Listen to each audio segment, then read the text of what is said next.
अस्सलाम वालेकुम दोस्तों। माशाअल्लाह मैडम ज़रीना घणे वक्त खां पोइ कंहिं ड्रामे में करेक्टर भी करे ऐं मानी भी खाए थी, सलाह भी कंदी। हाणे मैडम तव्हां मानी छो नथी खाओ भला? हाँ ईअं न कयो न, मानी तव्हां गॾिजी खाओ। तव्हां गॾु छो तकलीफ़ थियो गॾु खाइण में? डाइट ज़बरदस्त, माशाअल्लाह माशाअल्लाह माशाअल्लाह। हाँ मैडम ज़रीना को सीन कयो ज़बरदस्त हो। इहो कहिड़ो सीन हो, छा जो सीन हो? छा मतिलबु एतिरो तव्हां गहराई में हलिया आहियो ऐं रियल एॾी रियलिटी?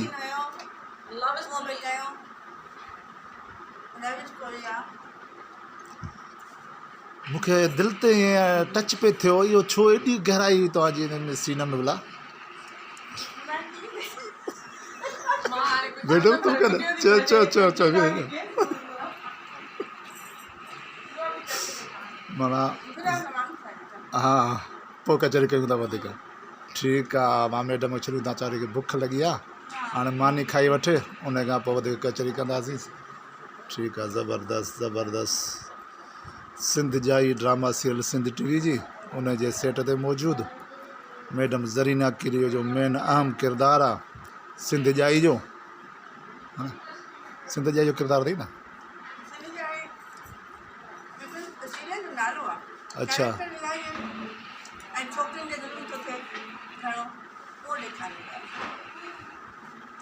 ख़ासि करे जेको छोकिरियुनि ज़ुल्म उहो ॾेखारियो अथनि।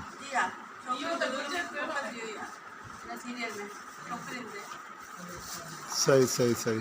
मैडम तव्हांजो कहिड़ो किरदारु आहे?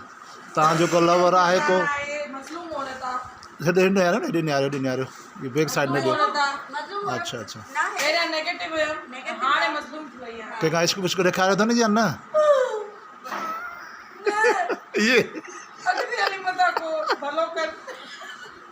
हाल फ़िलहाल कमु ख़राबु आहे।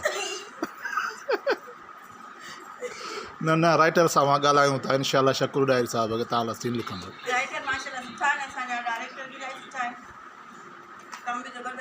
न साईं ख़्याल शायदि माशाअल्लाह मीरास सोप सीरियल हुई, उहा बि रिकॉर्ड तोड़ियो हो ऐं तमामु सीनियर डायरेक्टर आहे, ज़बरदस्त डायरेक्टर आहे। तव्हां पहिरियों चक्कर कमु पिया कयो गॾु?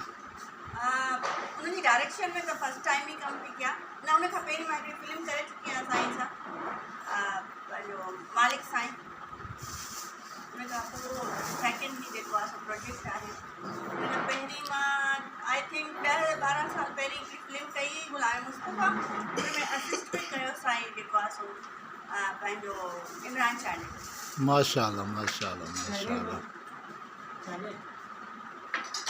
मैडम हिन मैडम जो ड्रामो हले पियो लॾो पाॾे ते, इहो वरी छा मक़सदु आहे? लॾो स्टेशन ते थी सघे थो, लॾो पाॾे ते? कॉमेडियन आहे न, मतिलबु पाॾो हाणे नंढड़ो थींदो आहे, उहो एॾो लॾो त नथो खणी सघे, पर पोइ बि जेको आहे सो शुकुर सही ॻाल्हायो, पर पोइ बि जेको आहे सो उहो फेरायो अथऊं जीअं माण्हू ॿुधण सां ई थोरो एक्साइटेड थियनि ऐं खिलनि। ॾाढी सुठी मश्करी कई अथव। तव्हां मश्करी कंदा आहियो या?